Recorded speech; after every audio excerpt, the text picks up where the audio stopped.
Saudamos a todos os nossos irmãos, aqueles que estão aqui presentes. Vocês todos são muito bem-vindos aqui à Casa de Deus.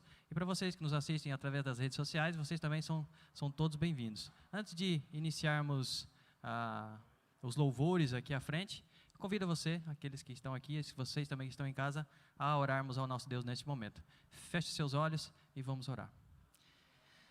Bom Pai que estás nos céus, muito obrigado porque o Senhor nos guardou, nos protegeu nesse domingo, um domingo bastante ensolarado, e queremos te agradecer pela oportunidade que temos de mais uma noite estarmos aqui na tua casa. Portanto, seja o nosso convidado especial, faça-se presente aqui em nosso meio e abençoe a cada um de nós, esses que estão aqui e aqueles também que estão nos assistindo e outras pessoas que também estão nas suas demais atividades. Que o Senhor alcance a cada um de nós. São esses favores e bênçãos que te pedimos com o perdão dos nossos pecados. Em nome de Jesus. Amém. Boa noite, irmãos. Agora de pé vamos cantar o hino de número 401. Abre, Senhor, os olhos meus.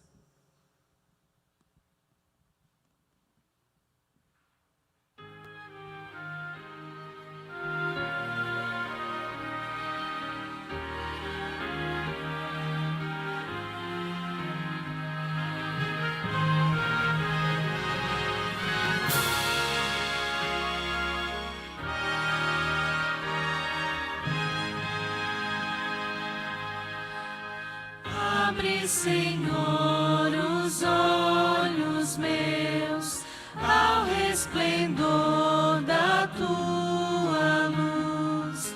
Dá-me o poder de me libertar e de servir e amar Jesus. Em contrição espero em ti. Mostra-me, pois, o teu querer. Abre, Senhor, os olhos meus. Eu quero ver. Abre, Senhor, ouvido meu, para escutar a tua voz. Quero entender o teu santo amor, quero ficar contigo a sós. Em contrição espero em ti, quero ser teu e a paz fluir. Abre, Senhor, ouvido meu, eu quero ouvir. Abre-me, ó Pai, o coração, quero sentir o teu calor. Abre-me então a boca também, para eu falar do teu amor. Em contrição espero em ti, enche-me o ser com teu amor. Toma-me, enfim, nos braços teus, ó meu Senhor.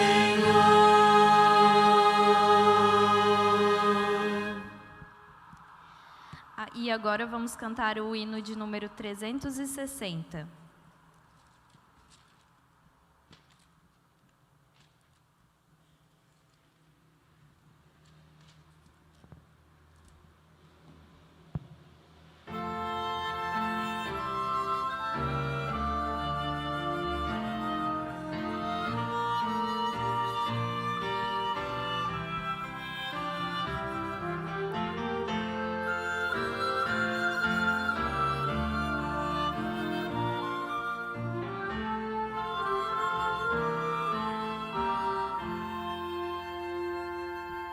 Se amargas tristezas da vida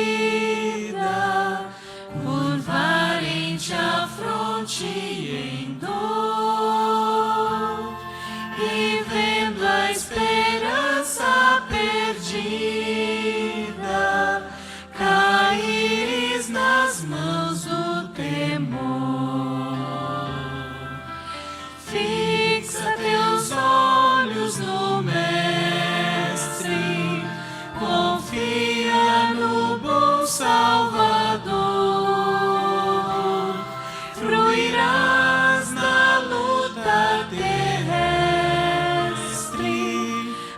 maravilhas do seu doce amor.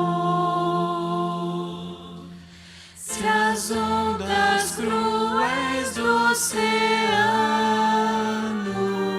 quiserem a nave tragar,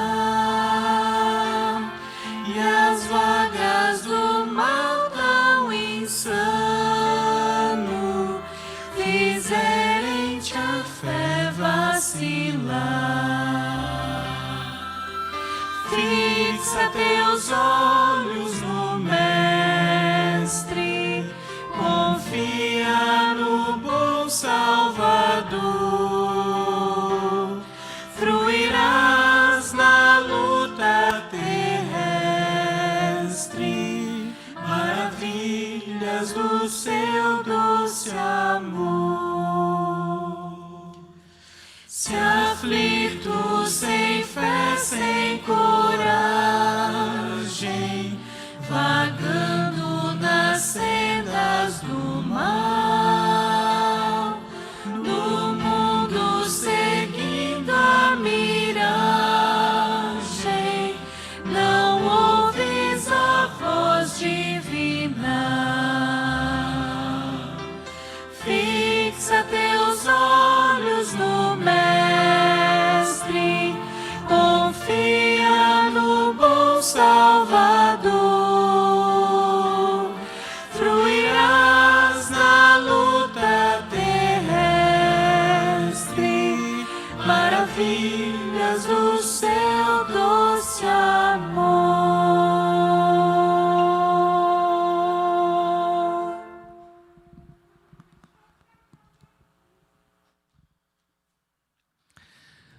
No Salmo 146, um salmo um tanto conhecido nosso, nos 2 primeiros versos diz o seguinte: Deus é o nosso refúgio e a nossa fortaleza, auxílio sempre presente na adversidade, por isso não temeremos. Com esse pensamento, convido aqueles que puderem a nos colocarmos de joelhos.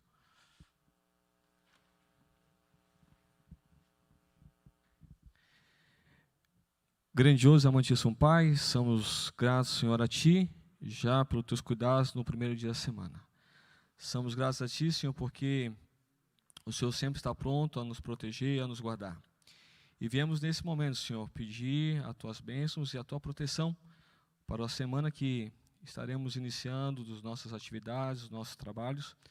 Que a Tua graça se faça presente, Senhor, diariamente em nossas vidas, que nós possamos ser atraídos pelo Espírito Santo, Senhor, para Te buscar a cada manhã, nos alimentarmos da Tua palavra, Senhor. E temos a certeza que o Senhor é nosso refúgio, Senhor, o Senhor é nossa fortaleza. Em todos os momentos, que a gente possa ter sempre essa certeza em nosso coração. Senhor Deus, se porventura entre nós alguém, Senhor, com ansiedade, com os seus problemas, que tem que resolver durante essa semana, Senhor, que o Senhor possa estar junto dessa pessoa, fazendo com que ela possa confiar em Ti e tendo a certeza, Senhor, que através da confiança o Senhor vai estar junto e ela vai conseguir resolver os problemas, Senhor.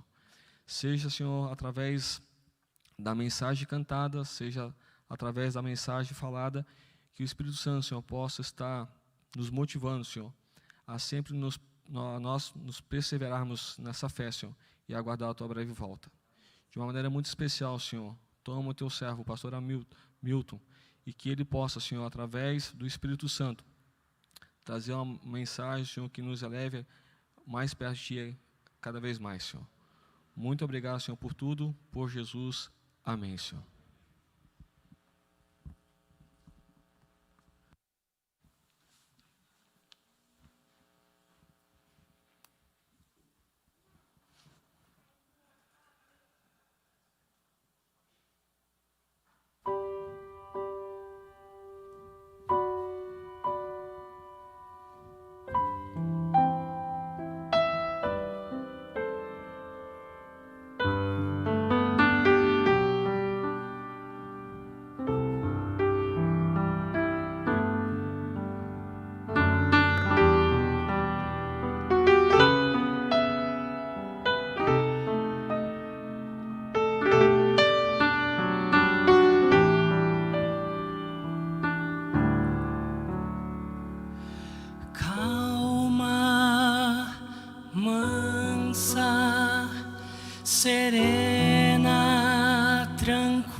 Salvador.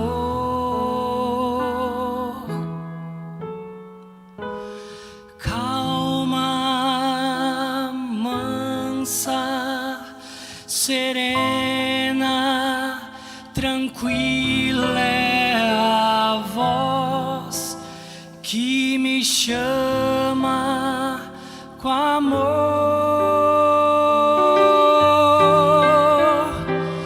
Devo atender ao pedido amável e sim responder ao chamado incansável, pois calma, mansa, serena, tranquila é a voz do querido Jesus, e sua voz não vai estar no forte vento, no terremoto ou no fogo intenso, mas na tranquila brisa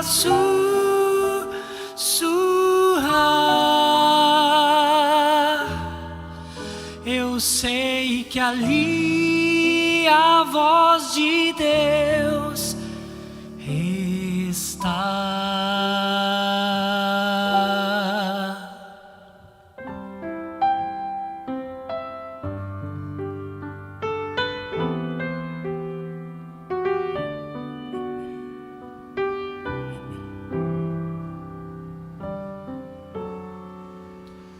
Calma, mansa, serena, tranquila é a voz do meu Salvador.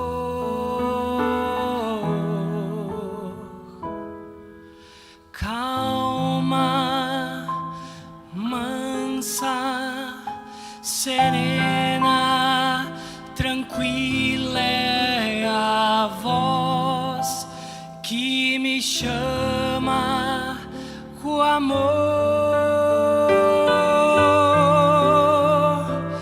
Devo atender ao convite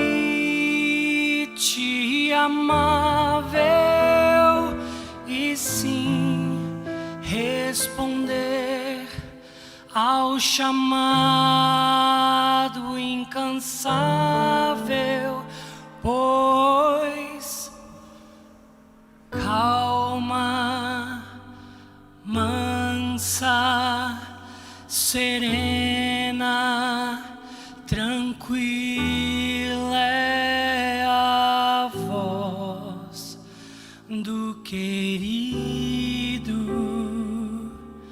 Jesus.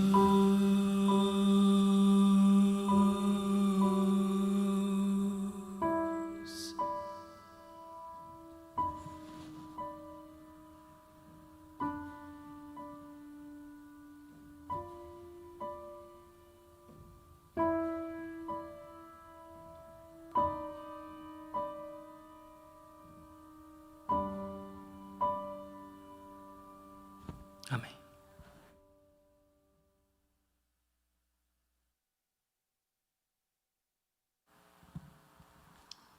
Boa noite a todos. Saudamos os amigos aqui presentes na Igreja Central de Blumenau e os amigos que nos acompanham também pelas redes sociais. É muito bom ter você conosco, participando nessa noite de um culto especial, de um culto de louvor e adoração ao Senhor nosso Deus. Está conosco nessa noite para deixar o recado de Deus para você, o pastor Milton de Andrade. Pastor Milton de Andrade, ele é ministerial da Associação Norte Catarinense. E além de ministerial, ele também ocupa a função de departamental do Ministério da Saúde e também da Mordomia Cristã. Pastor Milton, Que Deus possa te abençoar e te usá-lo poderosamente. E está conosco também, acompanhando o pastor Milton, a sua esposa, a professora Elvia, ela que é departamental do Ministério da Mulher da nossa associação. Professora, é uma alegria tê-la conosco nessa noite. Que Deus continue abençoando a senhora e toda a sua família.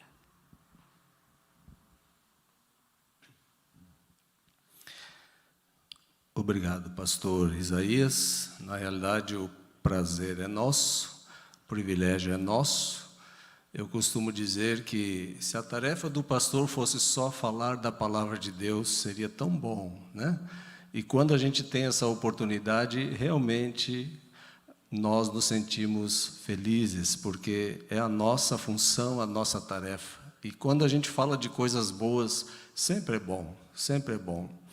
Boa noite aos irmãos que nos acompanham, você que está em casa, você que está em outro ambiente, e a todos que aqui estamos, possamos realmente sentir a voz de Deus entre nós. O irmão Rubens interpretou aqui este lindo hino, calma, serena, né? O detalhe é que a gente vive um ritmo tão acelerado que quando você entra num ambiente calmo e sereno, bate o sono, né? Bate o sono, e a igreja é um ambiente assim, né? Algumas igrejas são mais agitadas, né? Alguns chamam isso de animação no culto e tal, mas se tirar toda essa barulheira não sobra muita coisa, né? A palavra de Deus deve ser sempre a motivação maior da nossa vida cristã. E eu devo encontrar prazer em ouvir a voz de Deus na serenidade e na calma. Mas às vezes Deus tem que falar através dos trovões também, né? Às vezes a coisa está tão tranquila, excessivamente tranquila, que a gente nem presta atenção. Mas eu costumo dizer, irmãos, que é bom você dormir na igreja. É melhor dormir na igreja do que dormir em outro lugar, né? Se você tiver que dormir, pode dormir, não tem problema. Você vai dormir ouvindo a palavra de Deus. E você que está em casa, se você não está aqui por um motivo justo, de doença, eu faço um apelo para você estar aqui no próximo domingo, porque talvez um dia você vai querer estar aqui e não vai poder estar, viu? E é tão bom a gente estar na congregação com os irmãos, né? A Bíblia diz isto, como é bom que os irmãos vivam em união e que possamos viver unidos na adoração a Deus. Meus queridos, eu estive aqui há um tempo atrás, eu falei à igreja sobre o conceito do pecado, né? O que foi feito do pecado, e nós discorremos um pouquinho sobre isso. Hoje eu quero falar-vos um pouquinho sobre uma parte muito importante do corpo humano. Eu gostaria de solicitar a projeção ali na tela de uma foto que um fotógrafo profissional captou da íris, né? Aqui está, e aqui a pupila. Aqui mais um ângulo, né? Isso aqui é a nossa íris, é a parte colorida do olho. E aqui é o orifício no qual penetra a luminosidade, né? E aí está, então, de uma maneira um pouquinho mais distante, e a gente pode ter uma noção melhor. Apenas para se ter uma ideia, eu, longe de ser oftalmologista, né? Mas a gente leu um pouquinho. Aqui está a anatomia do olho, o globo ocular. A luminosidade entra por aqui, pela íris, né, a pupila, melhor, e aqui tem o que se chama, é uma linha, é o eixo óptico, né? Ele vai até aqui, nesse lugarzinho chamado fóvea.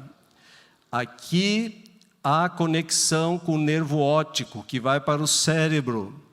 Então, a luminosidade entra aqui, o cérebro interpreta e devolve, e nós dizemos que enxergamos, né?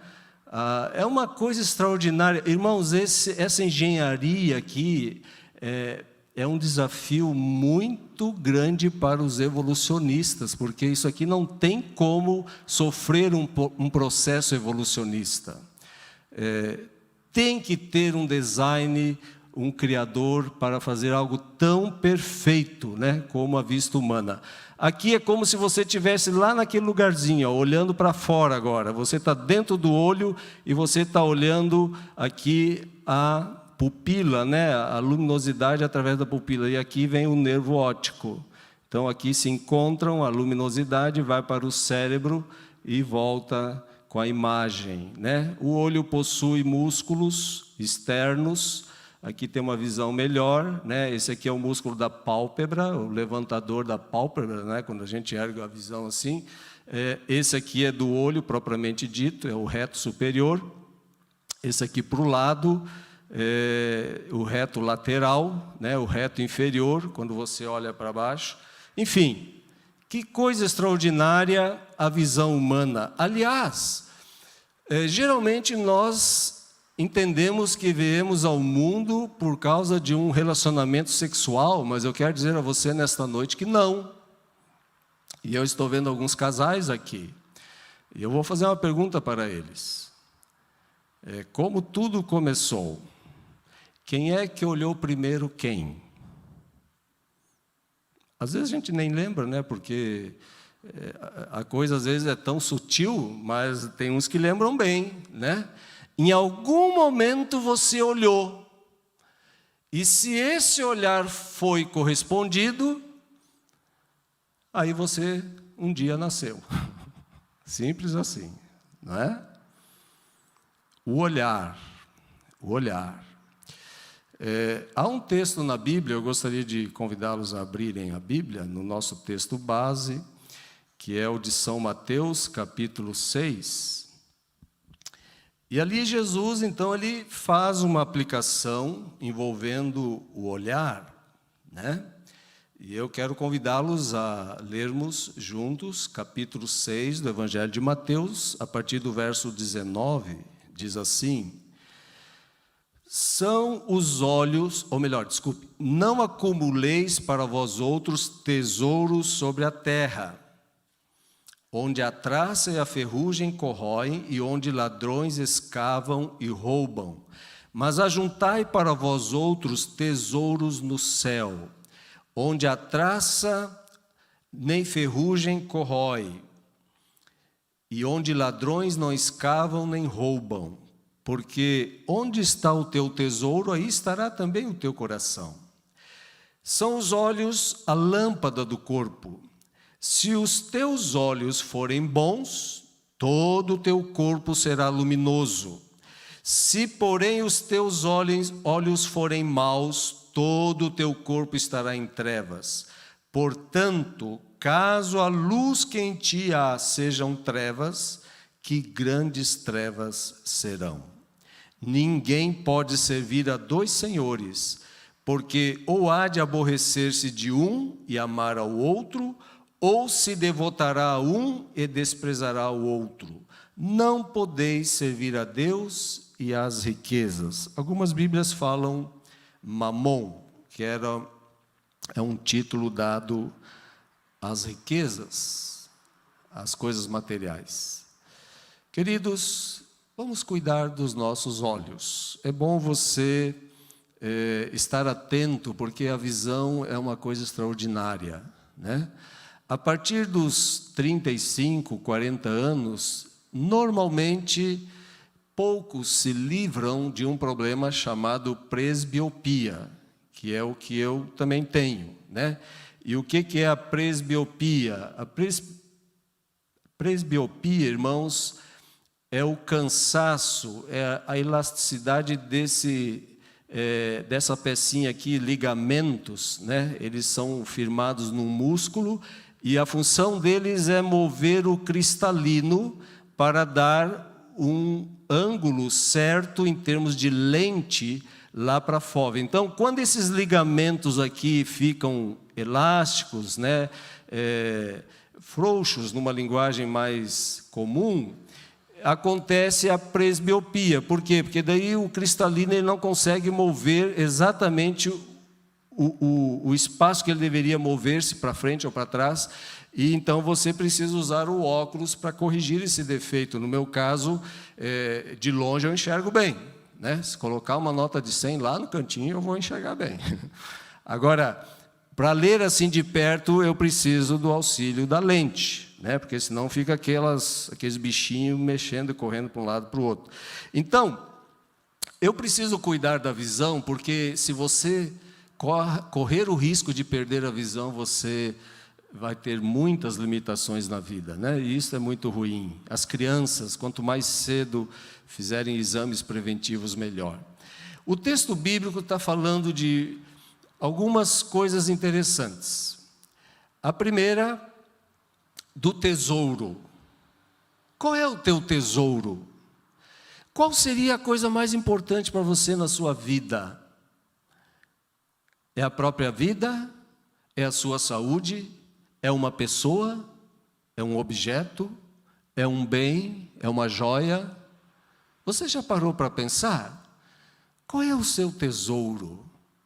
Tesouro, irmãos, é tudo aquilo que para mim está acima de tudo mesmo. Tá? E agora eu faço uma separação, tirando a parte divina, Deus, eu estou falando da parte humana. Tesouro é aquilo que você investe tempo, que você se sacrifica, que você valoriza. Aquilo para você tem um preço. Ou simplesmente porque você ganhou e aquilo tem um valor emocional para você. Há uma tendência hoje de nós não termos mais assim esse apego a algumas coisas que são históricas, são importantes, né? Hoje a gente vai descartando tudo, tá uma moda de descartar tudo. Antigamente você recebia uma carta do namorado, você guardava com carinho. Eu ainda tenho todas as cartas que a minha namorada, a Elvia, mandava para mim, e ela tem as minhas também, né? Mas isso é coisa do passado, é coisa da era dinossáurica. Então, os jovens de hoje não sabem mais o que é isso, né? Hoje é WhatsApp, é Face, é Instagram, e é aquele negócio, né? Eu tenho 500 amigos, mas um abraço faz 500 dias que eu não recebo de um amigo. Não, isso não é amigo. Eu sou mais do lado humano, eu gosto de sentir o cheiro, né? A proximidade da pessoa, o contato. Essa pandemia atrapalhou um pouco isso, mas é gostoso você sentir um abraço de um amigo, ouvir o amigo, partilhar momentos gostosos com um amigo, em casa, num piquenique, num passeio. É tão bom isto. E eu faço aqui um desafio a vocês: torne os amigos virtuais em amigos reais. É muito bom. E alguns têm nos amigos seus maiores tesouros.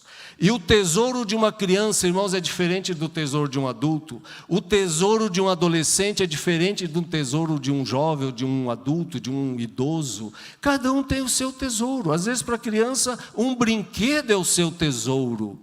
E eu devo cuidar com isto, porque às vezes eu não mensuro o trauma, o impacto que às vezes a destruição de uma coisa que para mim é muito simples, mas para a criança é um tesouro.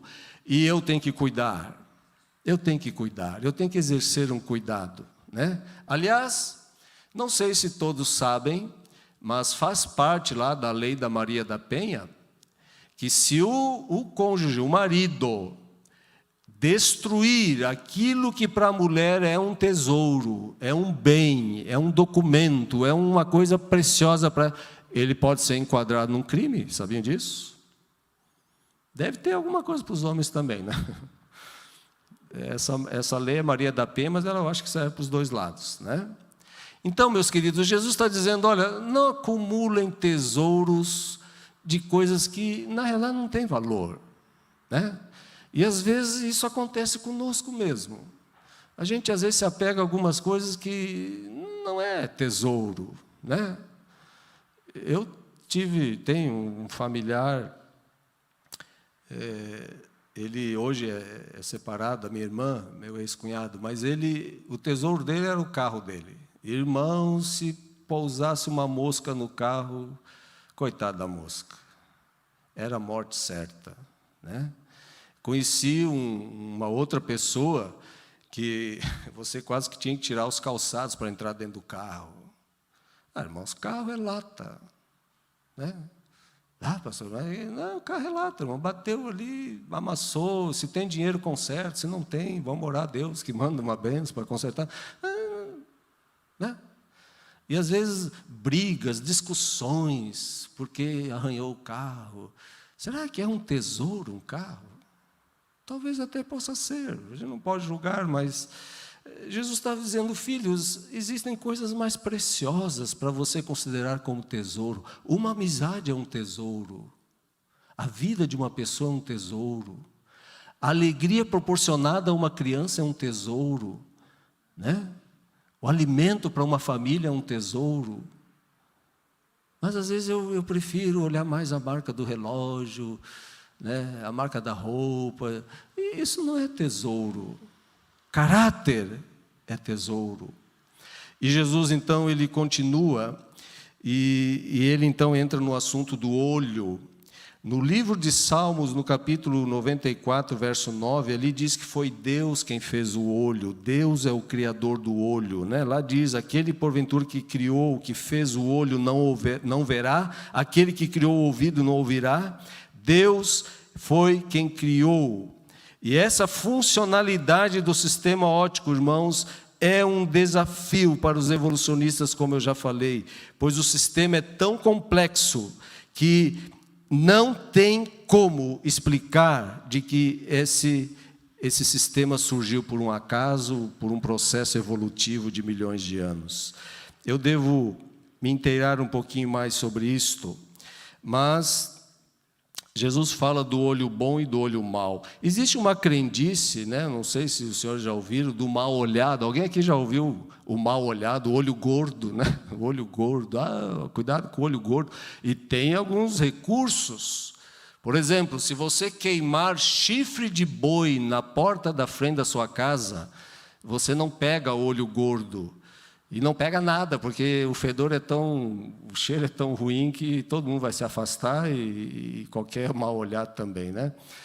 A arruda, se plantar arruda, tem mais algumas receitas por aí interessantes, mas o fato é que Jesus diz assim, olha, se teus olhos forem bons, o que Jesus quis dizer com isso? Jesus não estava aqui apenas se referindo a uma boa visão física, mas Jesus estava se referindo a uma condição espiritual boa. E um cristão, irmãos, cujo olho espiritual está são, é aquele cujo discernimento e juízo se caracterizam como uma pessoa sincera, sem artifícios, íntegra, pura no seu olhar. É esse grupo de pessoas que lá em Mateus 5, verso 8, diz que verão a Deus, os puros de coração, de olhar, de mente, de caráter.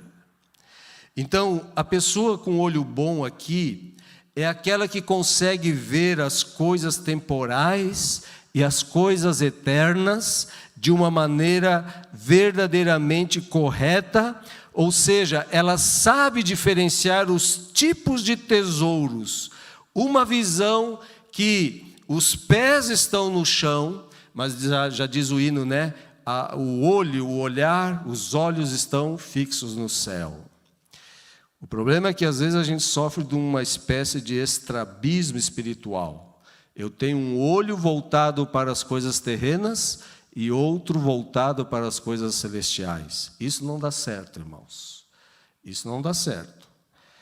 Olha lá, vamos a um texto, Eclesiastes, capítulo 11. Ali no meio da Bíblia, né, tem Salmos, depois Provérbios, e aí vem Eclesiastes. No capítulo 11, aqui um recado aos jovens, especialmente. Salomão, depois de tanta coisa boa que ele fez, aí caiu, fez tanta coisa ruim, depois voltou, e aí daí ele voltou com juízo mais acertado, né? E aí ele então começa a dar conselhos. Ele diz, olha gente, o que vocês pensam em fazer eu já fiz, e alguma coisa deu certo, outras não deram, mas eu quero escrever isso aqui para vocês atentarem. Eclesiastes capítulo 11, verso 9 diz assim, alegra-te jovem, na tua juventude, e recreie-se o teu coração nos dias da tua mocidade.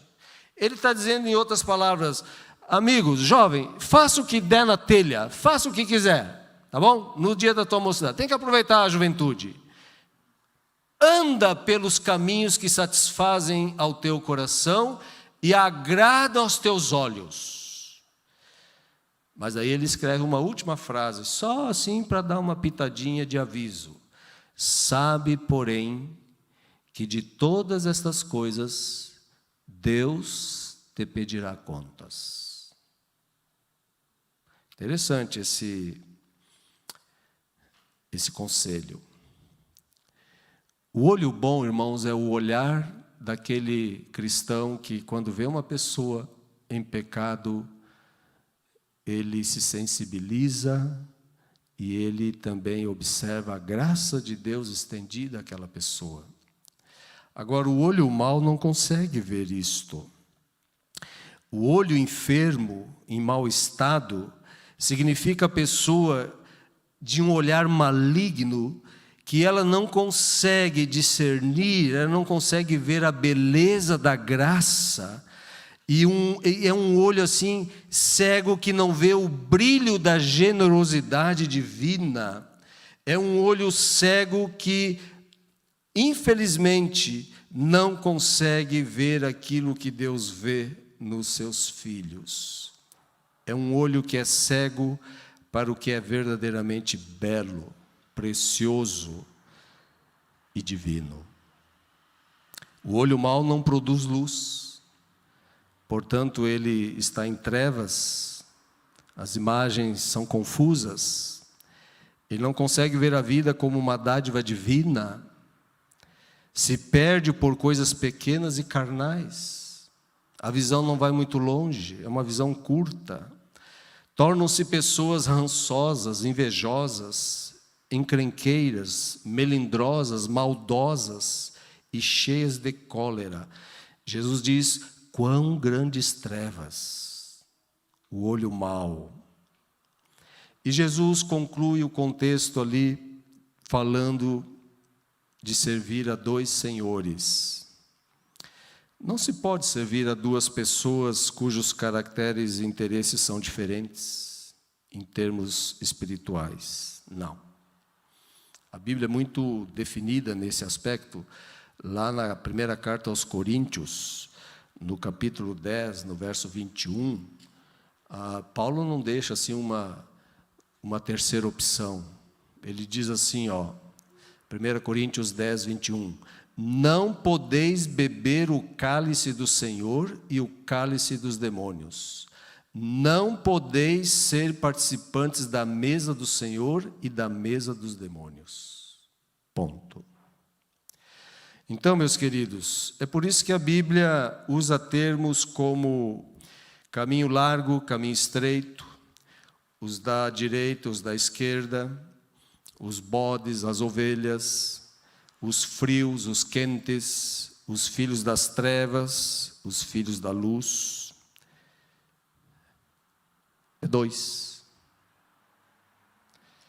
E houve um grupo de pessoas que souberam desenvolver uma boa visão. E eles entraram numa lista que alguns chamam de a lista dos heróis da fé.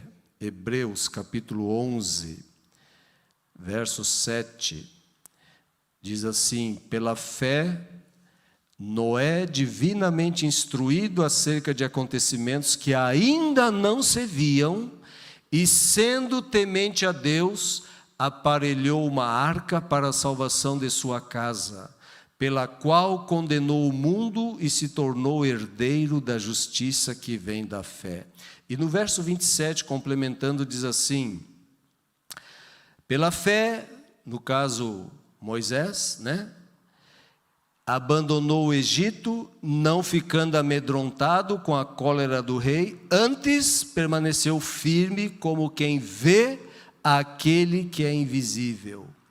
E o verso 13, o último, diz assim, todos esses morreram na fé, sem ter obtido as promessas, vendo-as, porém, de longe, e saudando-as e confessando que eram estrangeiros e peregrinos sobre a terra. Meus queridos, esta é a boa visão. No que consiste? Quando eu vejo catástrofes acontecendo, eu não vejo simplesmente catástrofes, eu estou vendo sinais que se cumprem, nos advertindo a respeito da brevidade e da iminência da vinda de Cristo.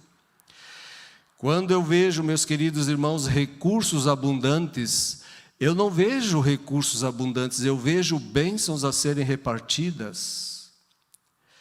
Quando as pessoas, meus queridos irmãos, vejo pessoas sofrendo, pessoas passando necessidade, eu vejo pessoas que precisam de salvação e do conhecimento do Evangelho.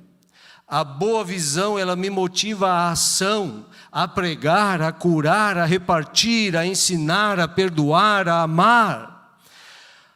A pergunta é: como está a minha visão, a tua visão? Será que eu estou me acostumando demais com as coisas? E eu até acho que são sinais, mas devido às explicações científicas, eu até achava que era um sinal, mas não é. Foi explicado, e aquele tufão, aquele ciclone subtropical, tropical, não sei, bomba, tem tanto nome aí de ciclone, de ventania, né? Mas para o cristão de um bom olhar, isto são sinais. A agitação do mundo, a crise econômica, social, religiosa, moral, são sinais. E que nós possamos, meus queridos, realmente ter um bom olhar para isto. No livro de Salmos, no capítulo 25 e no verso 15, o último texto da noite, nós cantamos um hino no início, ali dizia: fixa teus olhos no Mestre.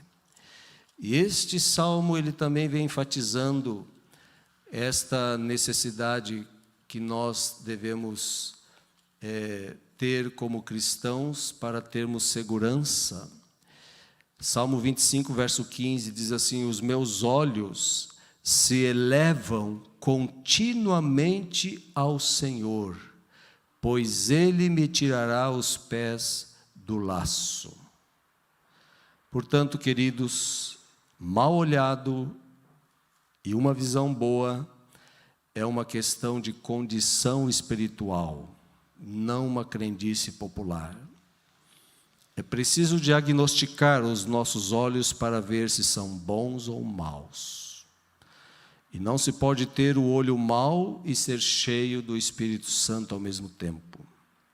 Se você quer ter um corpo luminoso, uma vida luminosa, peça a Jesus para que Ele possa criar bons olhos em você. Se você já possui olhos bons, conserve-os, irrigando-os com o precioso colírio do Espírito Santo, a leitura da Bíblia, a obediência à voz de Deus, que eu e você possamos ter este olhar bom e que a nossa vida, irmãos, possa ver as coisas boas que ainda temos. Tudo que Deus criou é bom, tudo que Deus criou é belo. Satanás só usa o belo para levar ao pecado. Por isso que tudo que você faz para Deus, faça da melhor maneira possível, porque Deus é o originador da beleza pura. Mas vamos também desenvolver um olhar bom para as pessoas. Quando você conhece a história das pessoas, quando você gasta tempo para ouvi-las, você começa a compreendê-las melhor.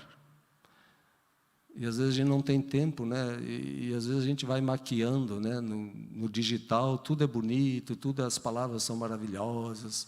E parece que está tudo tão bem, mas na realidade está tudo mal. E o emocional está em frangalhos, mas a gente acha que está bem. Que esse olhar mais sensível para ajudar as pessoas possa ser uma realidade na tua e na minha vida também. É o meu desejo e a minha oração. Amém. Podemos ficar em pé para orarmos, por favor?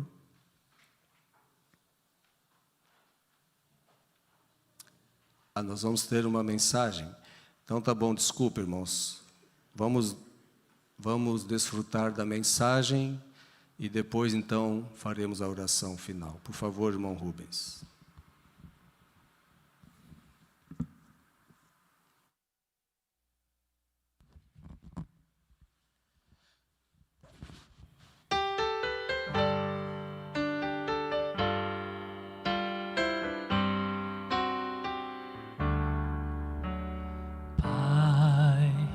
A ti o meu louvor entrego, sinceramente eu te peço, vencer o Senhor. Tentei ser forte, mas então falhei. 1000 vezes eu me perguntei por quê. Se tudo é tão frio, se o sol já fugiu e eu não consigo mais cantar, vem, acalma o meu coração.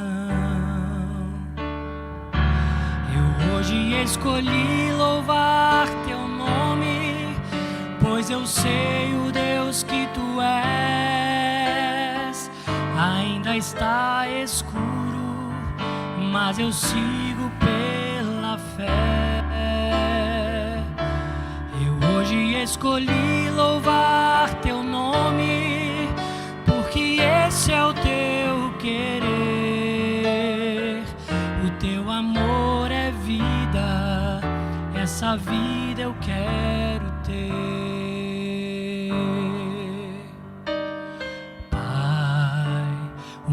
Às vezes é cortante, vem visitar-me a todo instante. Bem junto a ti eu quero estar. Bom Pai, talvez não saiba nem pedir, mas vem com teu amor ouvir meu clamor. Se tudo é tão frio, se o sol já fugiu, eu não consigo mais cantar, vem, acalma o meu coração. Eu hoje escolhi louvar teu nome, pois eu sei o Deus que tu és. Ainda está escuro, mas eu sigo pela fé. Eu hoje escolhi louvar teu nome, porque esse é o teu querer. O teu amor é vida, essa vida eu quero ter. Amém.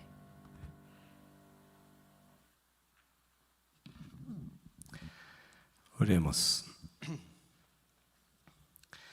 Bondoso Deus, obrigado por esses momentos de reflexão sobre a tua palavra e sobre as lições de Cristo, nos orientando a termos um olhar bom, um olhar luminoso, que nós possamos verdadeiramente desenvolver este olhar, possamos cuidar, Senhor, da nossa visão espiritual, colocando diante de nossos olhos coisas boas, possamos ver as pessoas com olhos bons, começando com os nossos, no nosso lar, cônjuge, filhos, pais, parentes.